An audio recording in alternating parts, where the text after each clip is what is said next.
साथियों, आप सभी का इस प्लेटफॉर्म पर स्वागत है। यहाँ पर हम लोग विजन आईएएस कोचिंग संस्था के द्वारा जो न्यूज़ टुडे शीर्षक से डेली करंट अफेयर प्रोवाइड किया जाता है उसको यहाँ पर देखेंगे। तो चलिए प्रारंभ करते हैं। सबसे पहले बात करते हैं, संसद ने दिल्ली नगर निगम संशोधन विधेयक और चार्टर्ड अकाउंटेंट्स विधेयक पारित कर दिए हैं। तो सबसे पहले बात करते हैं दिल्ली नगर निगम संशोधन विधेयक 2022 के बारे में। तो इस विधेयक के जरिए दिल्ली के 3 नगर निगमों, कौन कौन से, दक्षिणी, उत्तरी और पूर्वी नगर निगमों को एकीकृत किया गया है, मतलब एक में मर्ज कर दिया गया है। इस विधेयक के माध्यम से दिल्ली नगर निगम अधिनियम 1957 में संशोधन किया गया है। इससे पहले वर्ष 2011 में दिल्ली नगर निगम अधिनियम 1957 में संशोधन कर दिल्ली नगर निगम एमसीडी को 3 भागों, दक्षिणी, उत्तरी और पूर्वी नगर निगम में विभाजित कर दिया गया था। वर्तमान विधेयक के पास होने से यह विभाजन जो 2011 में हुआ था वह रद्द हो जाएगा। वर्ष 2022 के संशोधन विधेयक में जो प्रमुख प्रावधान है उन प्रावधानों की बात करें तो एमसीडी अर्थात दिल्ली नगर निगम में सीटों की अधिकतम संख्या 250 होगी और एकीकृत दिल्ली नगर निगम की पहली बैठक होने तक केंद्र सरकार एक विशेष अधिकारी की नियुक्ति करेगा और सरकार शब्द को केंद्र सरकार से प्रतिस्थापित किया गया है, जबकि नागरिकों के लिए अनिवार्य ई गवर्नेंस सिस्टम का प्रावधान किया गया है तथा अनुच्छेद 239 AA अर्थात 239 AA के तहत संसद को किसी भी मामले पर कानून बनाने का अधिकार है। इसमें ऐसे विषय भी शामिल हैं जिन पर दिल्ली विधानसभा कानून बना सकती है। आगे बात करते हैं chartered accountants, cost and workers accountants और कंपनी सेक्रेटरी संशोधन विधेयक 2022। इस विधेयक में अग्रलिखित पेशेवरों के खिलाफ अनुशासनात्मक डिसिप्लिनरी मैकेनिज्म को मजबूत करने और मामलों के समयबद्ध निपटान का प्रावधान किया गया है। इसमें किनके खिलाफ अनुशासनात्मक तंत्र स्थापित किया जा रहा है या उसे मजबूत किया जा रहा है? चार्टर्ड अकाउंटेंट्स CA और cost and works accountants CWA और कंपनी सेक्रेटरीज के। इस विधेयक के द्वारा chartered accountants act 1949, cost and workers accountants act 1959 और कंपनी सेक्रेटरीज एक्ट 1980 में संशोधन किया गया है। इस विधेयक के जो प्रमुख प्रावधान हैं उनमें है, इसमें 2 अनुशासनात्मक संस्थाओं की संरचना को बदलने का प्रस्ताव किया गया है। इन संस्थाओं में और अधिक बाहरी प्रतिनिधियों को शामिल करने का प्रावधान किया गया है। एक समन्वय समिति कोऑर्डिनेशन कमेटी गठित की जाएगी। इसके अध्यक्ष कारपोरेट मामलों के मंत्रालय के सचिव होंगे। विधेयक के द्वारा उपर्युक्त 3 अधिनियमों, जो 3 अधिनियम यहाँ पर बताए गए हैं, इन 3 अधिनियमों के तहत कुछ प्रकार के जुर्माने को बढ़ाया गया है। फर्म्स को अब संस्थानों के साथ अनिवार्य रूप से पंजीकरण कराना होगा तथा इस विधेयक में ऐसे पेशेवरों और फर्म्स के खिलाफ लंबित शिकायतों या कार्रवाई योग्य जानकारी को सार्वजनिक करने का प्रावधान किया गया है। आगे बढ़ते हैं। सुप्रीम कोर्ट ने केंद्र सरकार से प्रत्येक राज्य में राष्ट्रीय हरित अधिकरण अर्थात जो NGT है, नेशनल ग्रीन ट्रिब्यूनल की पीठ गठित करने पर विचार करने को कहा है। अभी तक 5 पीठ हैं। सुप्रीम कोर्ट का कहना है कि हर राज्य में आप एक पीठ गठित करिए। सुप्रीम कोर्ट NGT अधिनियम 2010 के कुछ प्रावधानों को चुनौती देने वाली एक याचिका पर सुनवाई कर रहा है। याचिका में NGT एक्ट के कुछ प्रावधानों को चुनौती दी गई है। देखिए, ये जो चुनौती है क्या है? देखिए, NGT की विशेष पीठ स्थापित करने की शक्ति केंद्र सरकार में निहित है और NGT के आदेश के विरुद्ध एकमात्र अपीलीय मंच जो है वो सुप्रीम कोर्ट ही है। सुप्रीम कोर्ट ने जोर देकर कहा है कि न्याय तक पहुंच के सिद्धांत के साथ साथ पर्यावरण की रक्षा के विचार को ध्यान में रखते हुए केंद्र सरकार NGT की और अधिक क्षेत्रीय पीठें स्थापित कर सकती है। वर्तमान में NGT की 5 क्षेत्रीय पीठ हैं, उत्तर, मध्य, पूर्व, दक्षिण और पश्चिम। ये 5 पीठ जो हैं स्थापित की गई हैं। NGT की प्रमुख पीठ या प्रिंसिपल बेंच उत्तर क्षेत्र में स्थित है जिसका मुख्यालय दिल्ली में है। और अधिक क्षेत्रीय पीठों को स्थापित करने के लाभ क्या हैं? तो इससे मौजूदा पीठों का कार्यभार कम होगा तथा इसके चलते और अधिक संख्या में लोग पर्यावरण की रक्षा करने के लिए प्रेरित होंगे तथा इससे नागरिकों के लिए पर्यावरणीय न्याय पाना सुलभ होगा। NGT के बारे में बात करें, महत्वपूर्ण प्रश्न पूछा जा सकता है और पहले भी पूछे गए हैं। NGT की स्थापना राष्ट्रीय हरित अधिकरण अधिनियम 2010 के तहत की गई थी। यह एक सांविधिक और अर्धन्यायिक निकाय है। इसका उद्देश्य पर्यावरण संरक्षण से संबंधित मामलों का प्रभावी और शीघ्र निपटान करना है। यह सिविल प्रक्रिया संहिता 1908, कोड ऑफ सिविल प्रोसीजर 1908 या भारतीय साक्ष्य अधिनियम 1872 या इंडियन एविडेंस एक्ट 1872 के प्रावधानों से बाध्य नहीं है। तो ये फैक्ट याद रखिएगा, किससे बाध्य नहीं है। यह प्राकृतिक न्याय के सिद्धांतों को ध्यान में रखते हुए मामलों का निपटारा करता है। अब यहाँ पर बात करते हैं NGT का अधिकार क्षेत्र के बारे में। तो यह पर्यावरण से संबंधित 7 कानूनों के तहत दीवानी मामले पर सुनवाई करता है। ये 7 कानून कौन से हैं? पहला है जल प्रदूषण रोकथाम तथा नियंत्रण अधिनियम 1974। दूसरा है जल प्रदूषण रोकथाम तथा नियंत्रण उपकर अधिनियम 1977। तीसरा है वन संरक्षण अधिनियम 1980, चौथा है वायु प्रदूषण रोकथाम एवं नियंत्रण अधिनियम 1981, आपका छठा है पर्यावरण संरक्षण अधिनियम 1986 और छठा है पब्लिक लायबिलिटी बीमा अधिनियम 1991 और सातवां है जैव विविधता अधिनियम 2002। तो ये 7 जो अधिनियम है इनको याद रखिएगा। आगे चलते हैं। देखिए, जर्मनी ने रूस के हाइड्रा नामक डार्कनेट मार्केट प्लेस के सर्वर को बंद कर दिया है। देखिए, जर्मनी ने रूस से जुड़े हाइड्रा मार्केट को बंद कर दिया। पूछा जा सकता है कि हाइड्रा मार्केट है क्या ये, ठीक है। तो ये डार्कनेट मार्केट प्लेस का सर्वर है, मतलब एक प्रकार से डार्कनेट मार्केट प्लेस है ये, ठीक है।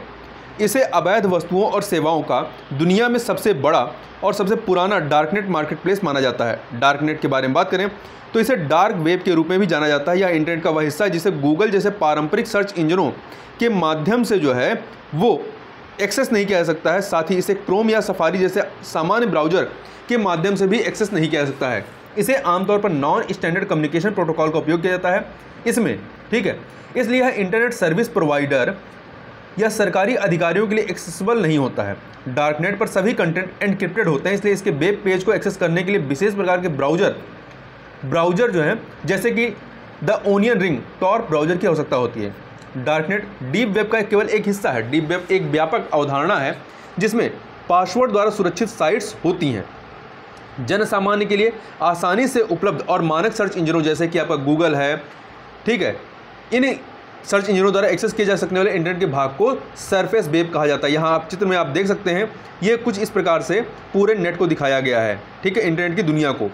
ये जो ऊपर आपका दिख रहा है ये आपका 4% जो है ये है आपका सरफेस वेब जिसे हम लोग सामान्यतः एक्सेस कर पाते हैं।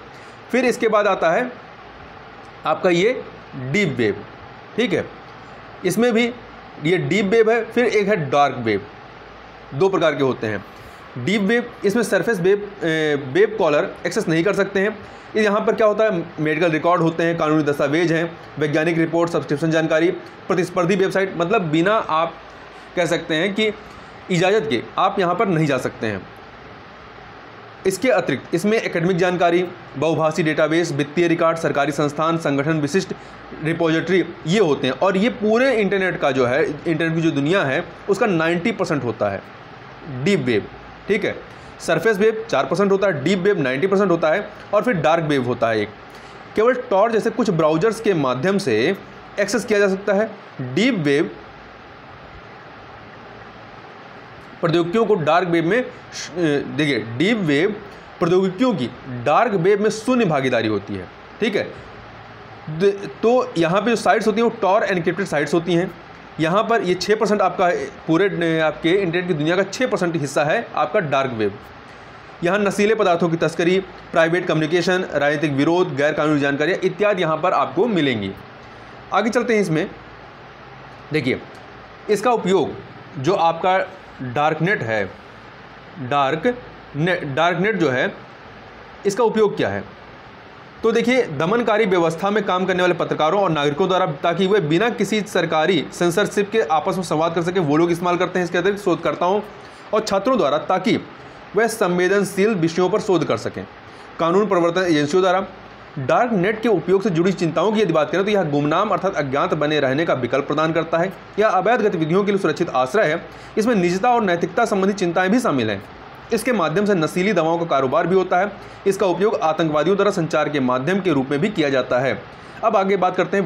विदेश मंत्रालय ने सामूहिक विनाश के हथियारों WMD weapons of mass destruction के वित्त पोषण पर प्रतिबंध लगाने के लिए लोकसभा में एक विधेयक पेश किया। इस विधेयक का नाम है सामूहिक विनाश के हथियार और उनकी वितरण प्रणाली गैर कानूनी गतिविधियों पर प्रतिबंध संशोधन विधेयक 2022 WMD and there delivery system provision of unlawful activities amendment bill 2022। इसके द्वारा वर्ष 2005 के कानून में संशोधन करने का प्रस्ताव रखा गया है। सामूहिक विनाश के हथियार weapons of mass destruction WMD, इसका मतलब क्या है? इसका आशय बहुत बड़ी आबादी को नुकसान पहुंचाने की क्षमता रखने वाले नाभिकीय, रेडियोलॉजिकल, रासायनिक, जैविक या अन्य हथियारों से है। इस विधेयक के प्रमुख बिंदुओं पर एक नज़र ये डालें तो वर्ष 2022 का संशोधन विधेयक निम्नलिखित अधिनियमों या कानूनों के तहत प्रतिबंधित किसी भी गतिविधि का वित्तपोषण करने से व्यक्तियों को रोकता है। किस किस कानूनों के तहत या अधिनियमों के तहत? तो सामूहिक विनाश के हथियार और उनकी वितरण प्रणाली गैर कानूनी गतिविधियों पर प्रतिबंध अधिनियम 2005 के तहत, संयुक्त राष्ट्र सुरक्षा परिषद कानून 1947 के तहत, सामूहिक विनाश के हथियारों उनकी वितरण प्रणाली से संबंधित किसी भी अन्य प्रासंगिक कानून, इसके तहत ऐसे किसी भी कानून के तहत जारी आदेश द्वारा प्रतिबंधित हथियारों के वित्त पोषण पर भी रोक है। यह विधेयक केंद्र सरकार को ऐसा करने वाले व्यक्तियों के फंड्स, वित्तीय संपत्तियों या आर्थिक संसाधनों को फ्रीज करने, जब्त करने या कुर्क करने का अधिकार देती है। साथ ही यह विधेयक दूसरे लोगों को भी ऐसे प्रतिबंधित गतिविधियों में शामिल व्यक्ति के लिए फंड, वित्तीय संपत्ति या आर्थिक संसाधनों को उपलब्ध कराने पर रोक लगाता है। देखिए, इस संशोधन विधेयक का महत्व की बात करें तो यह विधेयक WMD अर्थात वेपन्स ऑफ मास डिस्ट्रक्शन के प्रसार और उनकी वितरण प्रणाली पर रोक लगाने के लिए भारतीय कानून के दायरे का और विस्तार करता है। ज्ञातव्य है कि वर्ष 2005 के कानून में ऐसे हथियारों के लिए फंडिंग या वित्तीय पहलू को शामिल नहीं किया गया था। यह विधेयक भारत के अंतर्राष्ट्रीय दायित्वों को भी पूरा करता है, क्योंकि संयुक्त राष्ट्र सुरक्षा परिषद के लक्षित वित्तीय प्रतिबंधों, टारगेटेड फाइनेंशियल सैंक्शंस के तहत, और दूसरा financial action task force FATF की सिफारिशों में भी WMD weapons of mass destruction के प्रसार और उनकी वितरण प्रणाली पर रोक लगाना अनिवार्य किया गया है। अब यहाँ पर WMD अर्थात वेपन्स ऑफ मास डिस्ट्रक्शन, सामूहिक विनाश के हथियार के खिलाफ जो प्रमुख वैश्विक इनिशिएटिव या पहल है उनकी बात करें तो इसमें आपका जैविक हथियार कन्वेंशन है, रासायनिक हथियार कन्वेंशन है, परमाणु हथियारों के प्रसार पर संधि है NPT, परमाणु हथियारों के निषेध पर संधि है TPNW, आंशिक परीक्षण प्रतिबंध संधि है PTBT, व्यापक परमाणु परीक्षण प्रतिबंध संधि है CTBT, हेग आचार संहिता है HCOC और मिसाइल प्रौद्योगिकी नियंत्रण व्यवस्था है MTCR। आगे बात करते हैं कि पंजाब और हरियाणा के बीच नदी जल और सतलुज यमुना लिंक नहर पर विवाद है। हरियाणा विधानसभा ने सतलुज यमुना लिंक नहर को पूरा करने की एक मांग करते हुए एक संकल्प पारित किया है। सतलुज यमुना लिंक नहर के बारे में बात करें तो यह सतलुज और यमुना नदियों को जोड़ने वाली एक प्रस्तावित 214 किलोमीटर लंबी नहर। इसकी योजना पंजाब से अलग राज्य के गठन के बाद वर्ष 1966 में बनाई गई थी। इसमें हरियाणा को रावी व्यास नदियों के अतिरिक्त जल का औसत वार्षिक हिस्सा प्रदान करने का प्रस्ताव किया गया है। हरियाणा ने इस नहर को अपने हिस्से का निर्माण वर्ष 1980 में ही पूरा कर लिया था, जबकि पंजाब अतिरिक्त पानी की अनुपलब्धता के बहाने अपने हिस्से की नहर के निर्माण में देरी करता आया है। सतलुज यमुना लिंक नहर हरियाणा के दक्षिणी हिस्सों में पानी की कमी को दूर करने में मदद करेगी तथा भूजल के अत्यधिक दोहन के कारण यह चिंता व्यक्त की गई है कि पंजाब में वर्ष 2029 तक भूजल के अधिकतर स्रोत सूख जाएंगे। ऐसा पंजाब सरकार के एक अध्ययन पर ऐसा निष्कर्ष निकला है। अंतर्राज्यीय जल विवादों के समाधान के लिए जो मैकेनिज्म या तंत्र है उनकी बात करें तो पहला है इसमें अनुच्छेद 262, यह संसद को अंतर्राज्यीय नदी या नदी घाटी के पानी के उपयोग, वितरण या नियंत्रण के संबंध में विवाद समाधान के लिए सक्षम बनाता है। दूसरा है अंतर्राज्यीय नदी जल विवाद अधिनियम 1956, inter state river water dispute act ISWD 1956। इसके तहत किसी अंतर्राज्यीय नदी विवाद के न्याय निर्णय के लिए ट्रिब्यूनल अधिकरणों की स्थापना का प्रावधान किया गया है। वर्ष 1956 के अधिनियम में संशोधन के लिए अंतर्राज्यीय नदी जल विवाद संशोधन विधेयक 2019 पेश किया गया था। अब आगे चलते हैं, आगे बात करते हैं। देखिए, सुप्रीम कोर्ट ने ग्रेट इंडियन बस्टर्ड्स के पर्यावास या हैबिटेट में बिजली के तारों पर अपडेट मांगा है। देखिए, अप्रैल 2021 में सुप्रीम कोर्ट ने राजस्थान और गुजरात की बिजली कंपनियों को हाई टेंशन विद्युत तारों को अंडरग्राउंड करने का आदेश दिया था ताकि ग्रेट इंडियन बस्टर्ड को बिजली के तारों से उलझने से बचाया जा सके। इस कार्य की व्यवहारिकता की जांच के लिए 3 सदस्यों वाली एक उच्च स्तरीय समिति का भी गठन किया गया था। अब सुप्रीम कोर्ट ने इस समिति को अगले 3 सप्ताह में स्टेटस रिपोर्ट प्रस्तुत करने का निर्देश दिया है। हालांकि केंद्र और राजस्थान सरकार ने सुप्रीम कोर्ट के अप्रैल 2021 के आदेश पर आपत्ति जताते हुए कहा था कि इस आदेश को लागू करना व्यवहारिक नहीं है।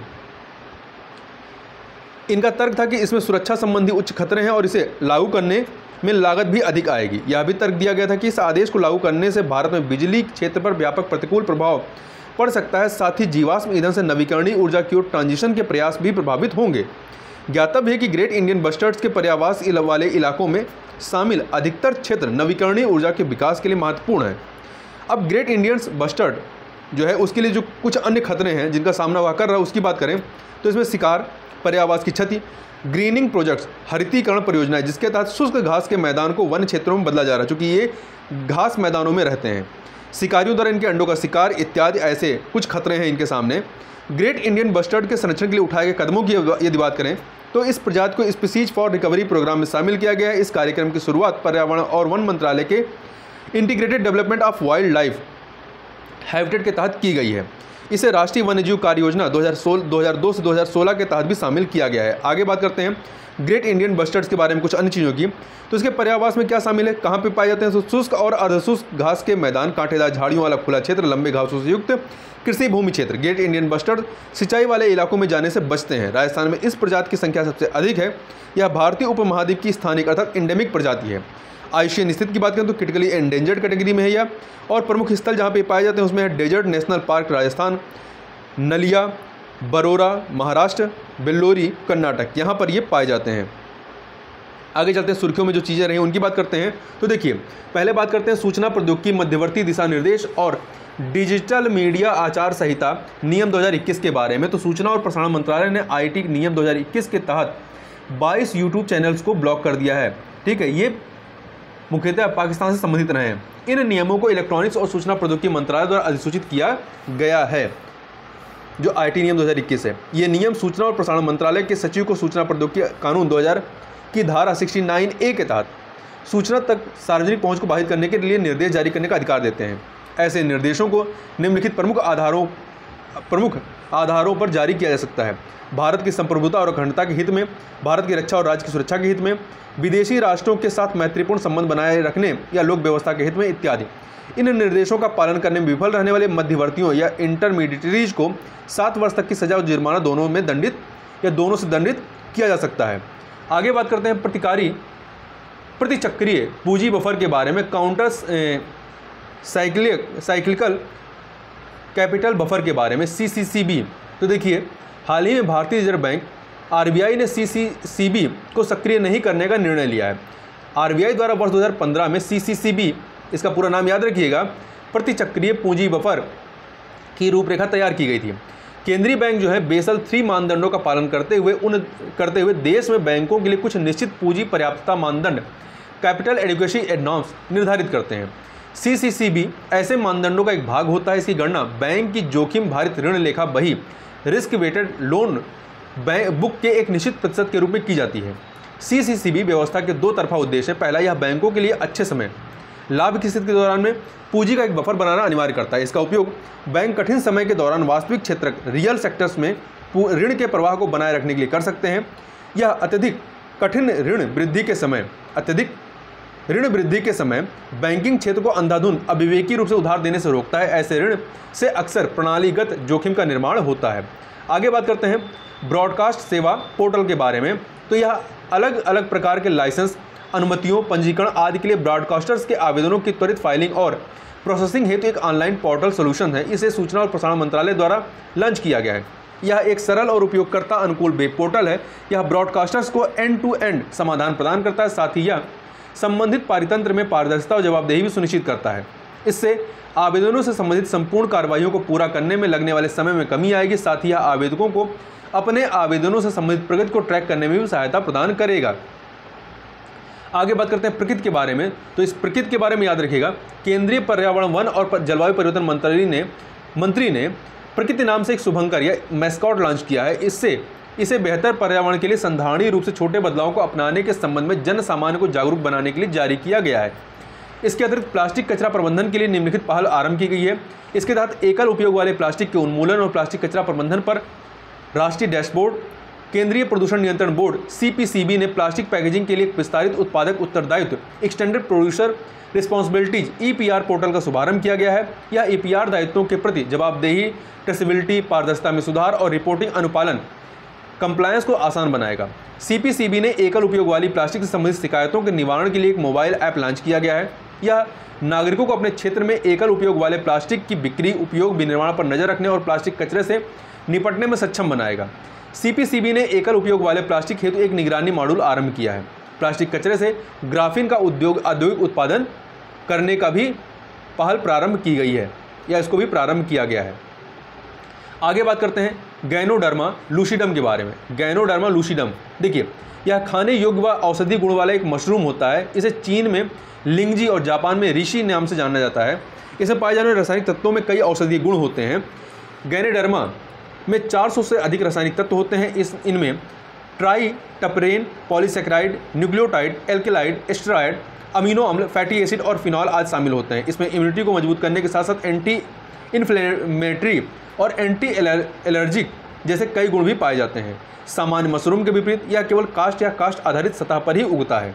अब चर्चित व्यक्तित्व में चार्ल्स डार्विन के बारे में बात करें, जिनका जन्म 12 फरवरी 1809 में और मृत्यु जो होती है 19 अप्रैल 1882 को होती है। ब्रिटिश प्रकृतिवादी और जीव विज्ञानी चार्ल्स डार्विन को फादर ऑफ इवोल्यूशन के नाम से जाना जाता है। वर्ष 1831 में उन्होंने HMS बीगल नामक एक नाव पर दक्षिण अमेरिका की यात्रा शुरू की थी 1831 में। इसके बाद उन्होंने ब्राज़ील, अर्जेंटीना, चिली तथा गैलापागोस द्वीप जो कि इक्वाडोर पर है, यहाँ पर समय व्यतीत किया। वर्ष 1859 में डार्विन की पुस्तक on the origin of species प्रकाशित हुई। इसमें उन्होंने प्राकृतिक चयन द्वारा विकास का सिद्धांत theory of evolution by natural selection प्रस्तुत किया। कुछ इसी प्रकार का प्रतीत होने वाला सिद्धांत उसी समय अल्फ्रेड रसेल वॉलिस द्वारा भी दिया गया था। वर्ष 1871 में उन्होंने द डिसेंट ऑफ मैन नामक पुस्तक की रचना की। इसमें उन्होंने वानरों को मनुष्य का सामान्य पूर्वज बताया था। उनके अध्ययन या रिसर्च ने नृविज्ञान, भूविज्ञान, मनोविज्ञान, इतिहास आदि सहित कई विषयों के विकास को प्रभावित किया है। आगे सुर्खियों में रहे स्थलों की बात करें तो सबसे पहले बात करते हैं नीदरलैंड की, जिसकी राजधानी एम्स्टर्डम है। आप यहाँ मैप में यहाँ पे देख सकते हैं, एक सेकेंड, ये यूरोप का मैप है। यहाँ पे आपको नीदरलैंड दिखाई पड़ेगा, इधर आपका जर्मनी है, इधर आपका बेल्जियम है, ये आपका यूनाइटेड किंगडम है और इधर आपका फ्रांस है। और यहाँ पर आपका उत्तरी कह सकते हैं नॉर्थ सी है या उत्तरी सागर है, ठीक है। तो देखिए राजनीतिक सीमाओं की बात करें तो यह उत्तर और पश्चिम में उत्तरी सागर या नॉर्दर्न सी से, पूर्व में जर्मनी और दक्षिण में बेल्जियम से घिरा हुआ है, जैसा कि हमने अभी मानचित्र में देखा। यह फ्रांस और ब्रिटेन के साथ समुद्री सीमा साझा करता है। इसकी भौगोलिक विशेषताओं की बात करें तो नीदरलैंड का आश्रय निम्न भूमि या लो लैंड से है।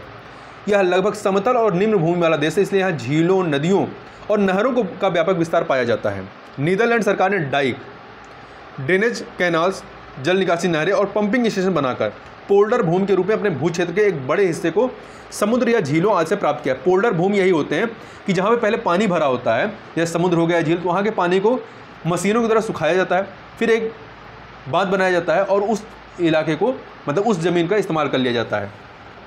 तो देखिए यहाँ की सबसे बड़ी या सबसे लंबी नदी कौन सी है? राइन नदी है। आगे बात करते हैं कुवैत या कुवैत, जिसकी राजधानी कुवैत सिटी है।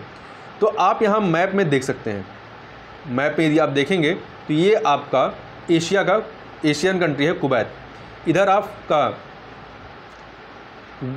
गल्फ़ की खाड़ी है, ठीक है। इधर आपका इराक से जुड़ा हुआ है ये, और इधर आपका सऊदी अरबिया से जुड़ा हुआ है ये। तो यह देखिए चर्चा में इसलिए है क्योंकि राजनीतिक संकट गहराते ही कुवैत के प्रधानमंत्री ने अपने पद से इस्तीफा दे दिया है। राजनीतिक सीमाओं की बात करें तो यह पश्चिम और उत्तर में इराक और पूर्व में फारस की खाड़ी और दक्षिण में सऊदी अरब से घिरा हुआ है। भौगोलिक विशेषताओं की बात करें तो कुवैत की खाड़ी के पश्चिमी छोर पर अल जहरा, नखलिस्तान तथा दक्षिण पूर्वी और तटीय क्षेत्रों में कुछ उपजाऊ भाग को छोड़कर बड़े पैमाने पर मरुस्थल मौजूद हैं। कुवैत में कोई स्थायी सतही जल प्रवाह प्रणाली नहीं है।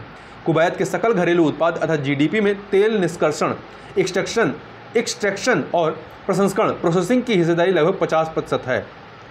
तो इस प्रकार से इस वीडियो में बस इतना ही। मिलते हैं नेक्स्ट वीडियो में, तब तक के लिए बहुत बहुत धन्यवाद।